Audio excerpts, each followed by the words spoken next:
Welcome back here to Wake Up Call with Dan Tortora inside of the Cafe Kubal studios. It is my honor and my privilege to be able to have graced the stage with over 3,000 guests. And we've had so many wonderful people from across the world. Michelle Montaine is one of our newest faces, and I get to welcome her to the show for the first time ever.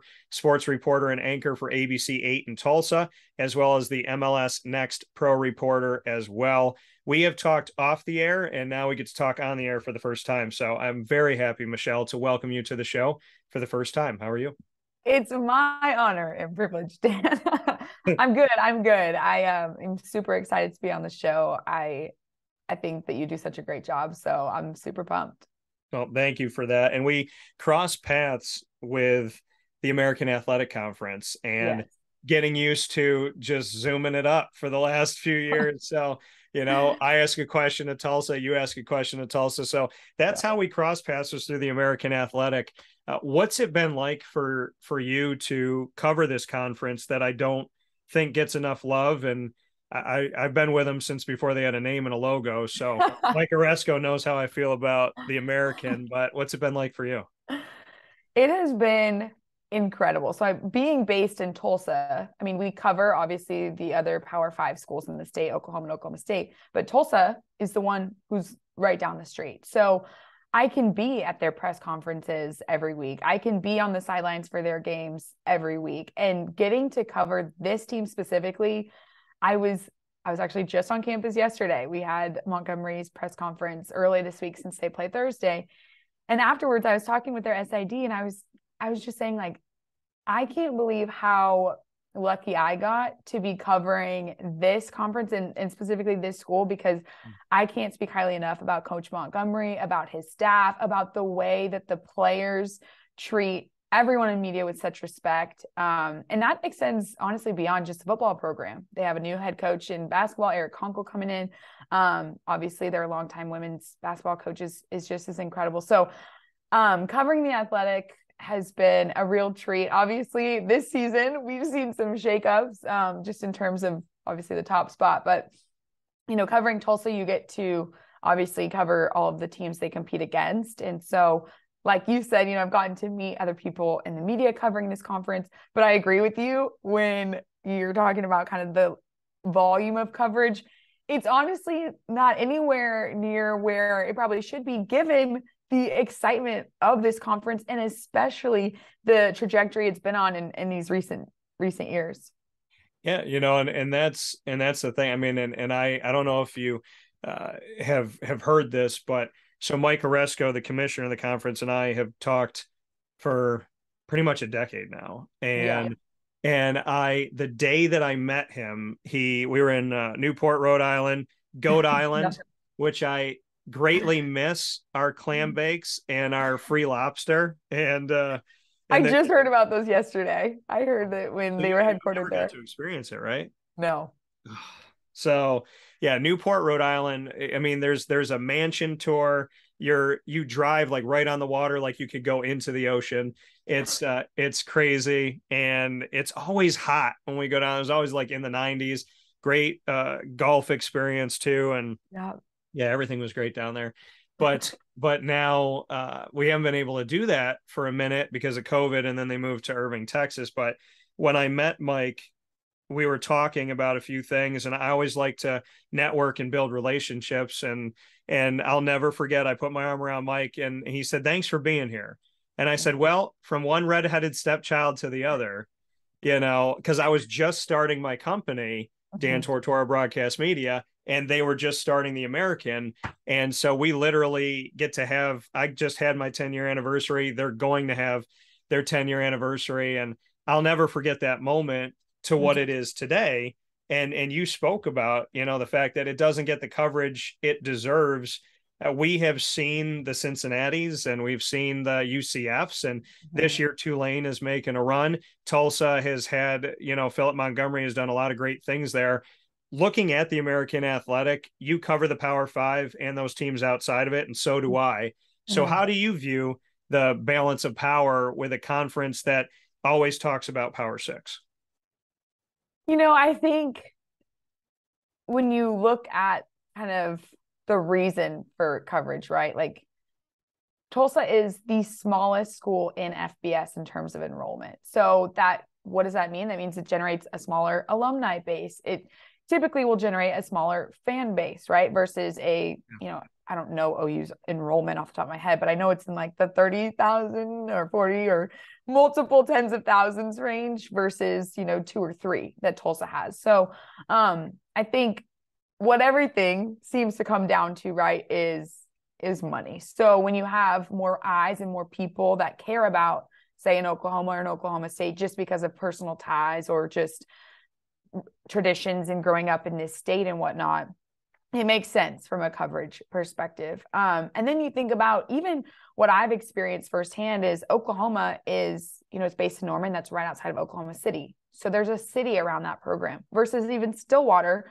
where Stillwater's a bit more rural. So you have your Oklahoma State diehard fans, but even, the difference in geography, I would say plays a role in types of coverage, just literally from like can you get there or not easily standpoint. So, I think while you have programs that have those traditions of excellence, I'll just talk about the state here because that's where I am. Oklahoma is one of the most dominant and decorated football programs in history. Oklahoma State, Mike Gundy has had more winning seasons in his 18 years as head coach than not. The Cowboys are always up there in like that 8-win, 9-win, 10-win or more category.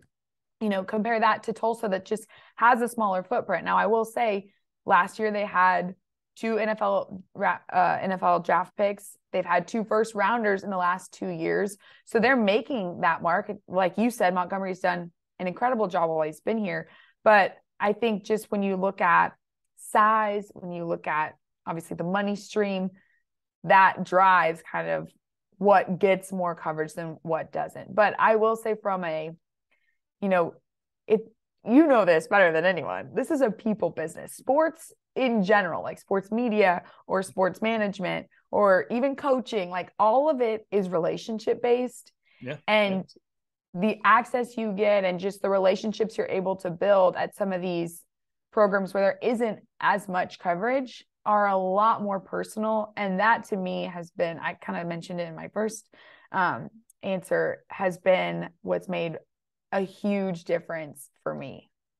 Yeah. I mean, Philip Montgomery, his wife, I mean, just everything about how they go about what they do and the conversations that him and I have been able to have, I consider him so much more than a football coach. And, and just, I mean, he's somebody that you root for. It doesn't matter. I mean, it could be like, hey, there's an alien attack. It's like, well, if Philip's against him, I'm going with Montgomery. There's something about the way he goes about it. And so in your coverage of Tulsa, how would you describe? I know you talking about speaking with the SID and whatnot, but not just the football program, but in general, when you step onto campus and you're around the University of Tulsa, that leaves you with blank. Fill in that blank for me. A smile, for sure. Like, I'm not even just saying that. Coach Montgomery was the first head coach of a FBS or a Division I program that I met when I started at Channel 8. And it was during TU's media days, or I should say first one I met in person. And the way you do media days, right? You have one-on-one conversations with any of the coaches and coordinators and then players that are available.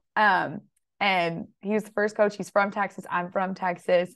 Before we even started, on air, we just sat there for like 5 to 10 minutes, got to know one another.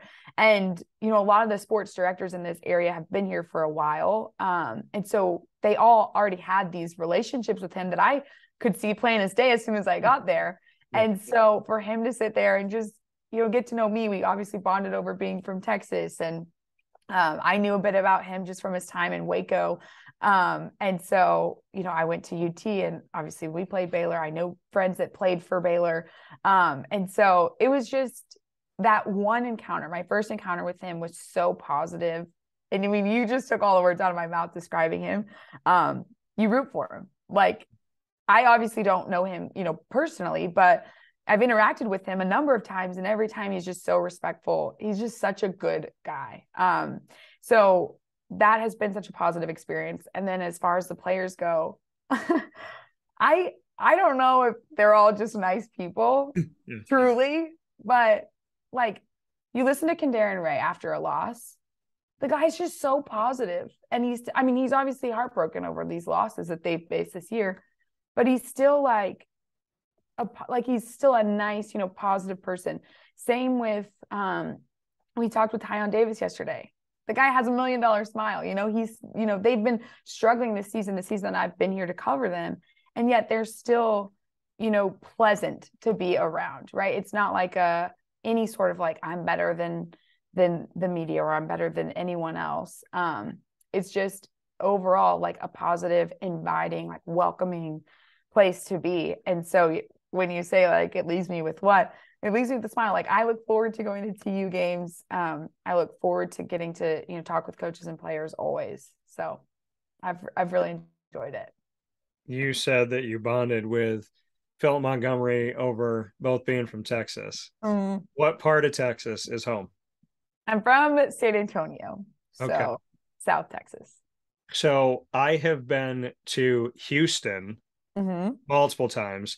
Yeah. I can describe Houston City as confusing. And and I remember, so I've had an interesting kind of walk in Houston. The first time that I went down to Houston, it was for the first American Athletic Championship game for football. And it was Houston when they had Greg Ward Jr. Okay. And so I remember going back to that game. I think it was Houston Temple. Pretty sure it was. And for that game, I could not figure out where to go once I got there because I'd never been there before. So I'm dressed up, got all the work clothes on. It's hot. There's no cover. I'm carrying my briefcase. I walked to the outskirts of Houston to where The Walking Dead would show itself if it was ever like a TV show there. And I was like, well, this must be what it looked like when they filmed in Atlanta. And there's like weeds everywhere. I'm on the outskirts. I'm looking for like the trolley car or whatever to get me where I need to go. Yeah. And then I remember trying to find food and I'm walking downtown and there was nobody there. Yeah. And I got into this Italian restaurant and I said to the guy, I go, what's going on? He said, well, at 4:00, everybody leaves the city. So we don't keep our restaurants open. I'm like, what are you talking about? Mm-hmm. So I'm going by like the Houston Dynamo and all these like great arenas, but there was no food. There was a McDonald's and an Italian restaurant. And the guy's like, well, good thing you got in here. We close in an hour. I'm like, I'm not eating at McDonald's in Houston. Yeah. I'm not doing that. So that was my first experience. My second experience of being in Houston was for the Final Four when Syracuse played there in 2016. And my dad and I were staying at a hotel. We come back one day and there's all of these Secret Service vehicles and the building next door had nothing going on. So I'm thinking like, are we by some like secret SWAT place where they train? Like, what is this tan building for next to the hotel? No, Joe Biden was staying in the hotel and this was before he was president. So it was a very unique time in Houston for me. And the first time I ever saw on a highway that they'll block out 2 to 3 miles for like the motorcade. Yeah. So no, and those are 6-lane highways that you're talking about. Yeah. So yeah, Houston, a good word for it. Confusing. Very confusing. Yeah. So I've never been to San Antonio. Describe to me in 3 words San Antonio being a native. Welcoming. Okay. Sunny. It's always hot. And small town feel in a big city. Like San Antonio is not your typical big city. Everyone is super, it's more like down home. Like there's no pretentious San Antonio vibes. It's down home. Like not everyone is, rural and wearing boots, but it's not, people are generally pretty nice. Like it's a friendly town. There's a lot of Hispanic culture. that you can see really everywhere across the city, not just downtown where you have the Alamo, but really it's kind of dispersed throughout the entire city. And I'm not from downtown, we live like outside of the loop, or I grew up outside of the loop. But I feel like anywhere you go, it's just a friendly place. Like people are even at the grocery store or, the CVS or Walgreens, like everyone's just pretty nice. I loved growing up there. It gets a bad rap, but I loved growing up there. Why does San Antonio get a bad? And first, I mean, being part Hispanic, I love that you said that there's a lot of culture there. Why does San Antonio get a bad rap? One word. So I use 3 words. I think one word some people would use is probably like sleepy. But I would say maybe it's not your Austin or your LA for people in their 20s to 30s, but it's on the up and up. They've developed some new areas and like trendy bar type restaurant scenes in different areas around the city, like the Pearl, and then out west at like the La Cantera area, the Rim area. But I would say it's probably more of like a family oriented place. So not the most like lively going out scene, maybe. Yeah. So people might describe it as sleepy, but that's why it probably doesn't get a great rap, at least from people kind of in my age range at this point in their lives. I like that it's called I like sleepy. That see, to me, that's nice. Fam, like you said, down home, just like not crazy. People know people. That's exactly where I would want to go. Like I tell people all the time, I'll go to New York City for a day or a weekend. Yeah. But that's my fill. I will go to MetLife and then leave. And that's okay with me. Like I went down for New York Comic-Con for our Super Powered Pop Entertainment show. And we stayed. So my cousin, he's like a little brother to me. We stayed outside in a really nice area. So we were close enough to the city, but far enough away. But the first day he looked at me and he said, "Yeah, I'm a little tired. You're going to drive home." And I was like, never driven here before. So I did drive right outside of JFK and I got hit by a drunk driver years ago. Oh my gosh. So to put me in that situation, he's like, "Yeah, you're driving home. It's about 15, 20 minutes if there's not a lot of traffic." I looked up at God. I was exhausted. And I looked up and I said, please just get me home. Like, get me home safe. And we did, and it was fine. And I, was able to pull in. But I looked at him like, why would you tell me that like right before you're driving home? Yeah. Oh gosh. Give me some time to mentally prepare. Yeah. Like we were just at this show for like 13 hours. Like I'm not in my right mindset right now. I'm tired. Yeah. So San Antonio, best places to eat. Oh gosh. This is the thing. And I'm really hungry in the studio right now. I don't know why I asked you this question, but I need to know. I've been asked this question a number of times. What are you going to tell me, that you're boring and you don't eat a lot of the food? I don't have a good palate in the first place. Like, why? I just don't I'm not like, there are foodies in the world. I'm like the opposite of that.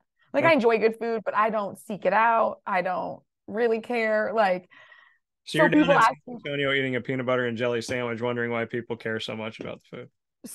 Let me tell you for context here. Someone asked me the best Mexican restaurant in San Antonio, and I said Chuy's. Now, if you know what Chuy's is, it's a chain restaurant, and it wasn't even started in San Antonio. The original is in Austin, and I would go there all the time when I was in school. So when I said that, I was immediately shot down with, "You've got to be kidding me." And my next favorite place to eat was Chick-fil-A. So like, I'm not the person to ask for best places to eat. There are a few like favorite staples. We love Saluna. That's a good one in like the Alamo Heights area. Oh my gosh, the main one. They have cheese whiz. I'm blanking. Oh my gosh. My friends go every single weekend. I can't think of it. I'm gonna save this segment that is on air to the world right now because you said Chick-fil-A. So in upstate New York, I never had one. I never had a Chick-fil-A in upstate New York growing up here. And I wanted one for like 13 years that I had known about it. So we got Chick-fil-A Cicero, Chick-fil-A Clay, and now Chick-fil-A Watertown.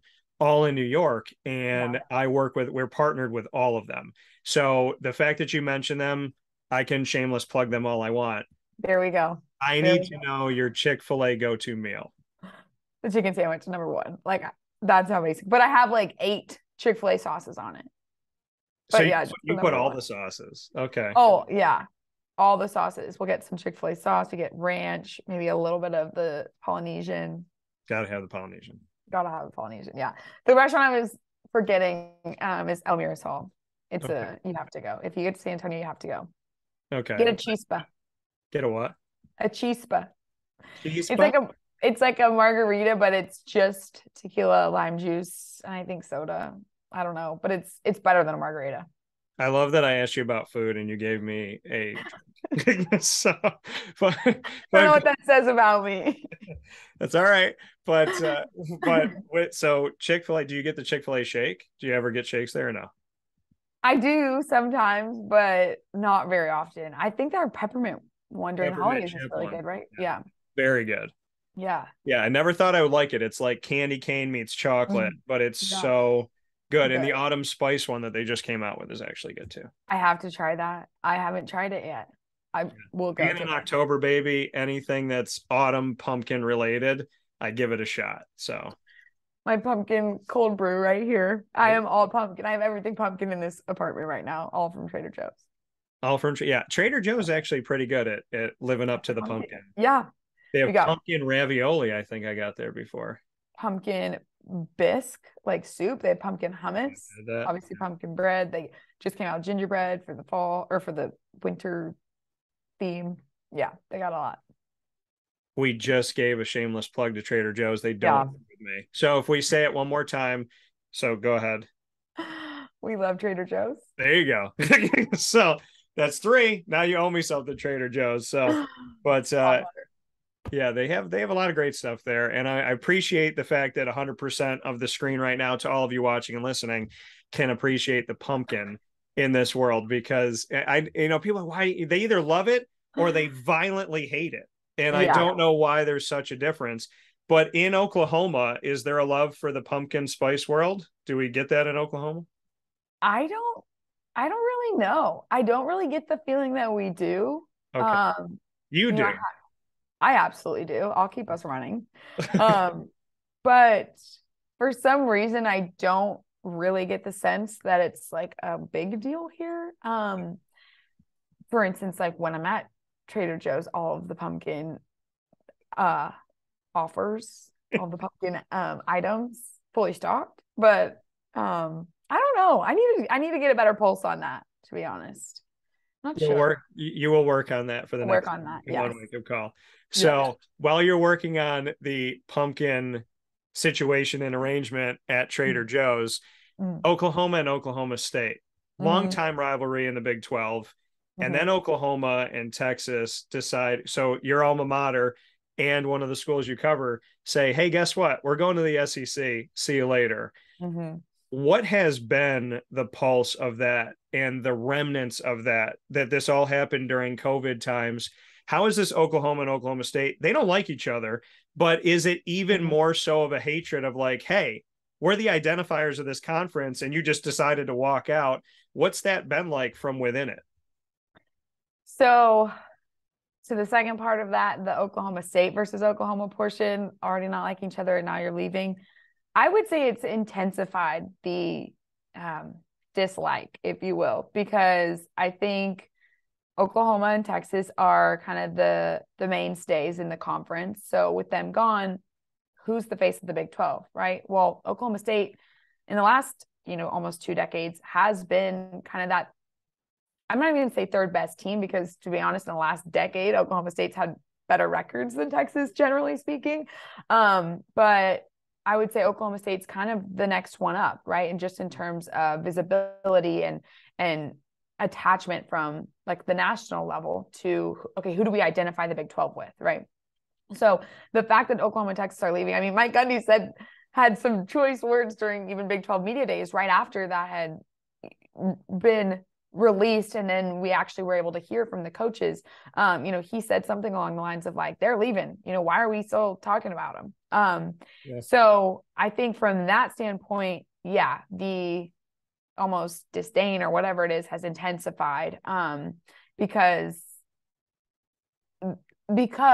when you have both of those kind of big time programs leaving, that creates a massive void, right? And look at TCU right now. I mean, they're the best in the conference, yet they're still struggling to get the recognition on a national stage. And that's probably because of just the brand recognition, right? And the tradition and history of the program, which Texas and Oklahoma have, whereas like a TCU might not. So that's kind of the Oklahoma State, Oklahoma side. Now, from a Oklahoma and Texas leaving, like what's the pulse of that? To be honest, I'll speak of each of them differently because they're such different programs when it comes to the last 10 years and their relevancy. Texas has struggled. I've lived through it. When I was in school there, I went through 3 different head coaches. So when you talk about like Texas being ready to compete in the most competitive conference, yeah, or I'll say the conference with some of the most dominant teams year in and year out, there's a hesitation almost, right? Like we've been in the state that's ripe with talent, and yet we haven't been able to recruit Texas. So when you talk about then not being able to recruit your own state, and now you're going to go compete with some of the best teams in the country week in and week out, I think the pulse is we've got a lot of work to do before we get to a level where we can actually be successful in the SEC. Oklahoma, on the other hand, this year I would say is more of an outlier than not. You know, Oklahoma has been at the top of the national, list, if you will, for ever since 1999 or really 2000 when Bob Stoops got this thing going. And so I think Oklahoma going into the SEC made a bit more sense from a like performance standpoint. They've been competing with the Alabamas and the Georgias in recent years, just in bowl games and postseason play already. And they've proven that they can stand up to that conference. So I think from that perspective, the pulse is like, we're ready. We've already been recruiting at a high level, I would say dating back to when Bob Stoops took over. So they seem, like I said, this year's kind of an outlier, but they seemed a little bit more ready just in terms of, can we compete now, than I'd say Texas had ahead of this year. They're doing much better this year, though second halves have been killing them. So I think the pulse is our brands fit into the SEC, no doubt, but will our play also reflect that on the field? I think that's TBD, especially now, given what Oklahoma looks like this season and even what Texas looks like this season. And I appreciate that and that rundown and breaking down of this piece, because when I heard it and I was looking at the current state of these two programs, I said, all right, Texas, get used to being 6-6 and Oklahoma 8-4. I mean, you're in a conference where you're going to make more money, but the Big 12 network, they've been around for a while, and you go from being the faces of a conference to just being 2 more teams that improve the SEC. But does the SEC need it? They have LSU, they have Alabama, they have, typically in the past, Florida, Texas A&M defeated Alabama last year. You have Georgia, you have a ton of credible teams. Tennessee, Kentucky's gotten better. They don't need the help, but to make this move and to do what they did, it furthers my belief that the SEC is going to form its own. And I really don't think that, I think there's a reason why everything's ending at the same time, right? 2025, 2026, everything's kind of right. What's Notre Dame going to do? And kind of their status at the same time, Oklahoma and Texas shifting over. I think the SEC is prime with 16 schools. And if they do find a way to make it to 20 and take a Clemson, take a Florida State, look at a Miami or something like that, I don't know how you feel about this, but I prognosticated for a while now that the SEC will have its own. The Big Ten is going to try and follow in that footstep and try and make something. And I think the college football playoff could have a college football playoff 1 and a college football playoff 2, have SEC Big Ten, and then say to the other 8 schools in FBS, hey, you're going to play the second tier of this championship with the Big 12 and, the ACC and the American and the Sun Belt and whatnot. I think change is ripe. I think autonomy and that name and that legislative move by the Power Five had a purpose to it. But I think that within the Power Five, there's a Power One, maybe a Power Two. And I think we're going to see layers of Division One football. And I think the SEC very well at any given time could turn around, look at everybody else and say, we're going to go on our own. We're going to be all right.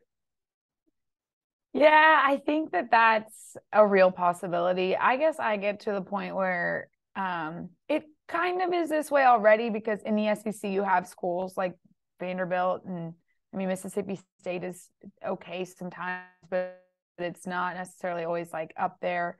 They have schools that lose, but when you have all of these powerful programs playing week in and week out, someone has to lose, in every game.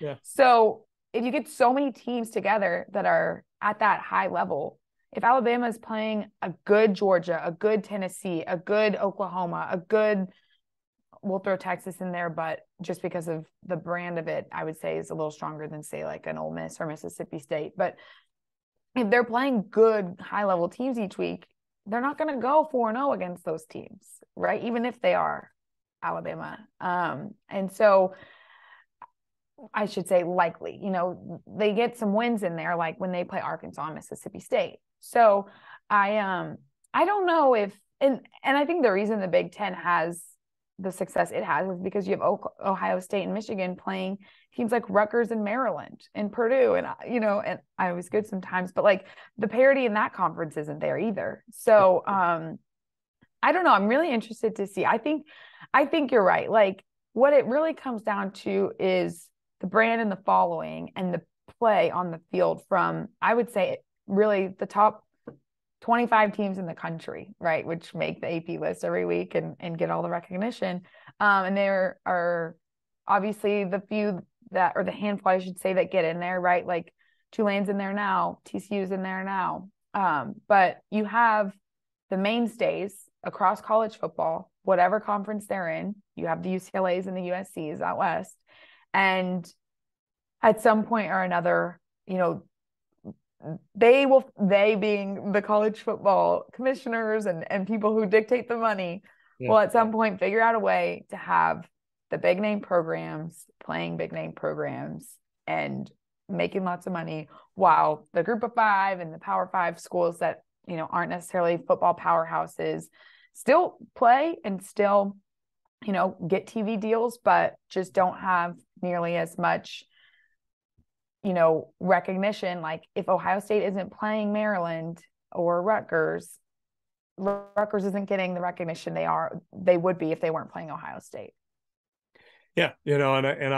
We could open a giant can of worms on my thoughts on the Big Ten having a way unfair advantage. And I said, if the Big Ten as a conference, all of them joined the SEC, they would all be Rutgers. So, I mean, unless you're playing Vanderbilt, or some of those teams, or maybe a Mississippi State or Arkansas in certain years. But I don't think that they could compete if they merged with each other. I don't see the SEC needing any help. And even with an expansion of the college football playoff, how could we not argue that this year alone, we would want to see Tennessee, Alabama, Georgia, LSU. I mean, we could just have those four teams playing the college football playoff, and that would be incredible. Yeah. So, I think there's a lot to be said about Ohio State and Michigan really not. I would rather take a 2-loss LSU than a no-loss Michigan and put it in the college football playoff right now. And you look at some other teams like what Notre Dame just did to Clemson. So it makes life interesting, but it definitely puts us in a place where I don't think the SEC needs anybody's help. And I think they know that. Yeah. But, the country itself in college football, it's a fun job for us. It's fun to do it. And it's an exciting time to see it. But this realignment's not done. And when it shapes out is when the college football playoff, I think, is going to make its ultimate decision on what we need to do. But like I said, Power Five and outside of the Power Five, we've gotten to see both sides of it in our daily life, which I think is exciting. What has it done for you? Do you find yourself defending the American at times. And then on the other side of it, going to Texas and seeing that they haven't been what you expect them to be. Do you look over there and say, hey, they're in a conference where they're going to get a lot of clout that maybe they haven't deserved over the last few years. So you get to see both elements of, here's the teams like TCU and Baylor that don't get the love and respect, but then here's a team like Texas that can lose 3 games and still be in the top 25. Yeah. Do I see myself defending the American? Absolutely. Because at the end of the day, like when you're there watching the games, you see firsthand the talent on display, right? And to play football at a Division I level, like you have to be pretty good, right? So while playing, Tulane's defense isn't playing Georgia's defense, it's still not a walk in the park. So when you see guys like Tanner Mordecai set an NCAA record against Houston, and you see guys playing at a high level, like we saw Pratt do with Tulane. I watched him play last weekend, or what's today? Yeah, a couple days ago. Now, granted, that wasn't the flashiest football game ever, but you see guys putting up these really impressive performances, but because it's not on ABC primetime, the rest of the world doesn't see it. Yeah. So it does feel like you have to kind of push a little bit harder to say, no, but they are worthy of being right now Tulane in the top 20, because they only have 1 loss. It was, I would say, kind of a hangover loss. They beat Kansas State in a game where Kansas State, has been good all season for the most part. So inconsistent, but pretty good all season. So yeah, I do feel like when you have these teams that don't get the same level of recognition just outright because of their branding or whatever, yeah, I do feel like you kind of have to defend them a little bit and say, no, they are worthy of being in the conversation. On the other side of that, I think Texas it's a really unique kind of fan base, because if you're in it, you obviously love it. If you're not in it, you hate it. Like it's very much like you get it to I was watching a game the other day. I don't know if it might've been Kansas OU or who. Actually, I think it was Kansas Oklahoma State. It was Kansas Oklahoma State this last weekend. And the Jayhawk fans were doing horns down. Like, Texas is nowhere near this conversation. It's nowhere near the game. But that's like a fan favorite in the Big 12 to do horns down, regardless of if Texas is there or not. So to your point about like, yeah, it has the clout and recognition even when it's not deserved. That's kind of what I think goes into like Texas and OU joining the SEC. They did that because of the brand recognition of those schools. Texas has been bad for a long time. Yeah. Like losing season after losing season. And I think, is it fair? I don't know. I would say the on-field performance should be what matters. But I say that, and Clemson was number 4 in the first college football playoff rankings, and TCU was 7. Like, Clemson is not that good, and that was proven to us by their loss at Notre Dame this weekend. TCU struggled a bit against Tech at the beginning, but obviously pulled out they handed that win to Tech, aggressively there at the end. So I don't know. I don't think it's necessarily fair, but I think college football is what it is because of the traditions and because of the legacies of some of these programs. And so while I don't think it's necessarily fair always, I think that's part of what makes this sport what it is. So it has to be kind of factored in. Yeah. I mean, you really put it to it as it's supposed to be about the season that we're playing, but in reality, people like the movie Rudy, and Notre Dame used to have good quarterbacks. So, there's something very strange to the reality of it, but that's where we're at. Before I let you go, here with Michelle Montaine, and very much appreciate the fact that after crossing paths on Zoom, that we get to do this on Wake Up Call with Dan Tortora, coming to us, sports reporter and anchor from ABC 8 in Tulsa, and MLS Next pro reporter. So we do a thing on the show called Rapid Fire. Give us an opportunity to get to know each other beyond sports. And the tagline of my company has, well, with Wake Up Call has always been where sports meets life. So there's no preparation in this. I can tell you, and Michelle can nod to this, I didn't even tell her about this before we went on the so True. He gets 3 questions, I get 3 questions, and we have to answer them. They could be about literally anything. It's rapid fire. So rapid thought, rapid answer. I'm going to let you start. You can ask me the question first. Best Gatorade color. Oh my gosh. Lemon lime. And oh my gosh.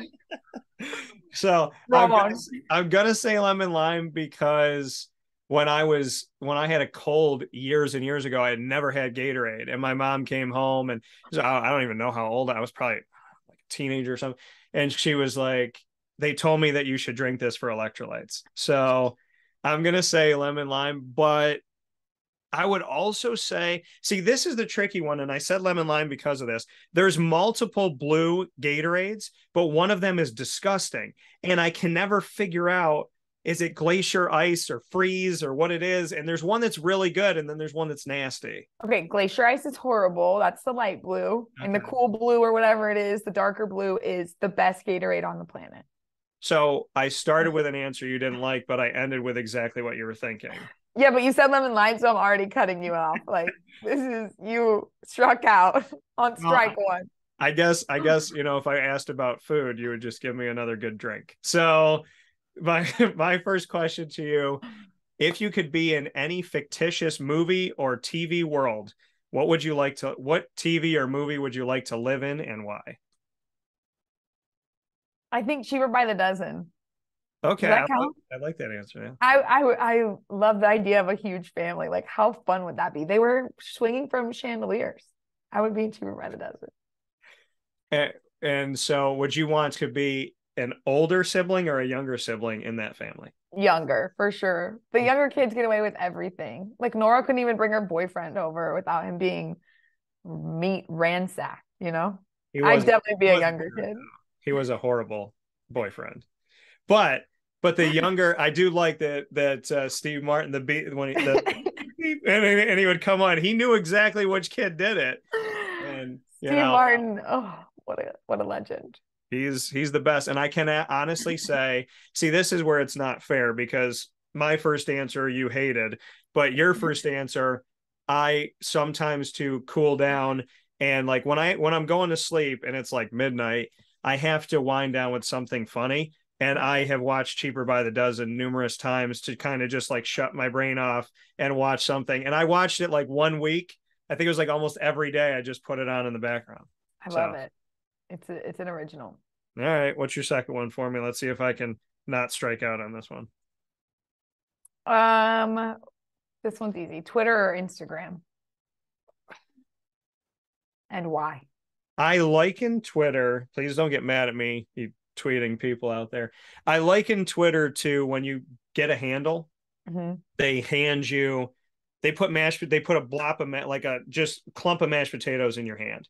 And so you walk into Twitter and you can either throw it in the trash or throw it at somebody. I consider Twitter a giant food fight. Does it work for my company? Absolutely. But on Instagram, I decided a couple of years ago, healthy mind, healthy body. When COVID started, I just kind of changed a lot of things up and I would go out and I would walk and put inspirational stuff out. And I kept looking for inspiration. And then I was like, you know what? Why don't I take whatever's bothering me today, try to inspire myself, write a quote, and then put it out there for people. And if it helps me, maybe it can help somebody else. So if you go on my Instagram story pretty much daily, I'll write something and I sign each of them individually. And so I would say Instagram because I just did it for fun, did it for myself, and then hoped I could help somebody else. And now, like, if I don't put anything up on my story, the moment I do, people are like, what did he say? So like, I do find that it is a positive place. And I find that a lot of people are looking for inspiration on Instagram, and I try to be that. So I guess I would pick Instagram because of that. Better answer on number 2 than number 1. Thank you. And so I've never been asked that question before. Okay. All right, Michelle. I know I can't go to food. So I'm sorry. so let's see here. Music. Well, this is not my question, but it's going to help base my question off of. So what music are you listening to typically? I listen to Christian and country music. Christian and I'm not good with music and food, but okay. So so that's been erased as well. Just I mean, cornering the market on what. Okay, so how about this? oh How God. about this? You're in a rap battle, Michelle. Who do you Okay. who do you think of your friends would be the top three people that you could beat in a rap battle?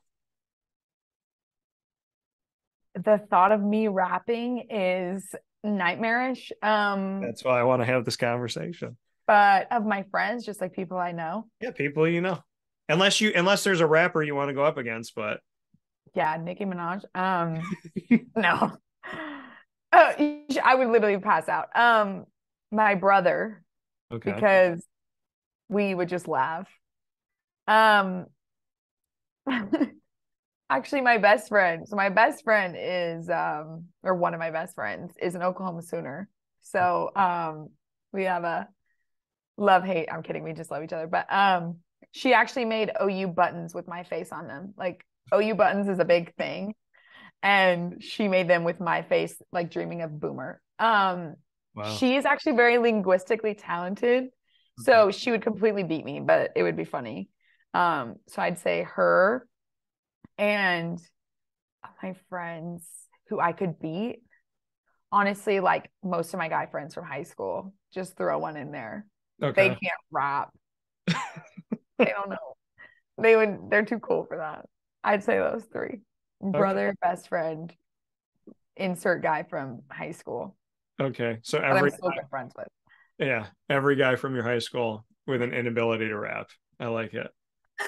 That is all of them. Okay. I I hope like they don't take offense to that.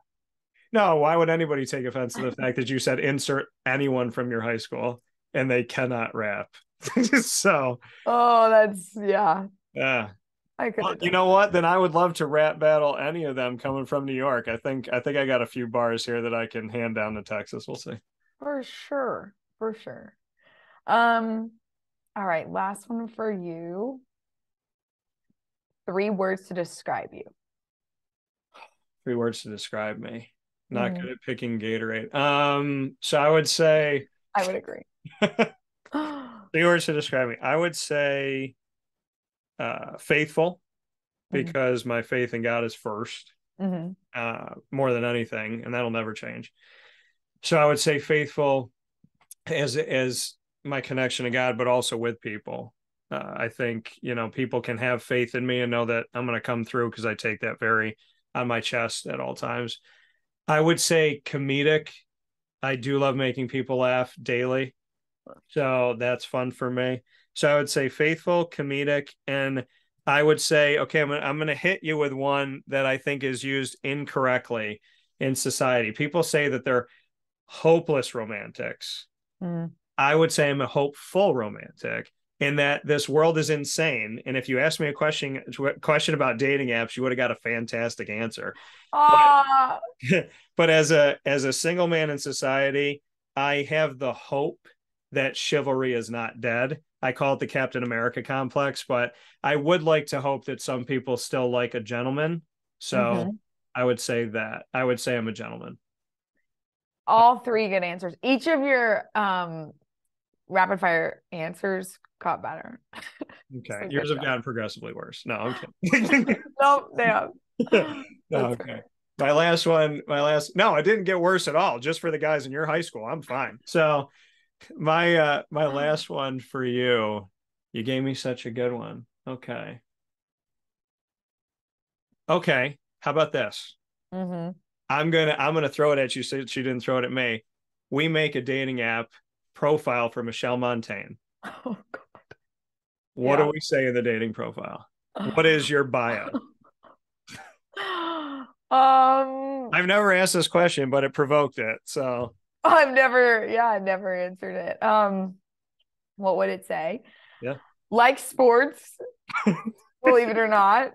Um, Would you have a picture of you holding a fish like every woman has, or no?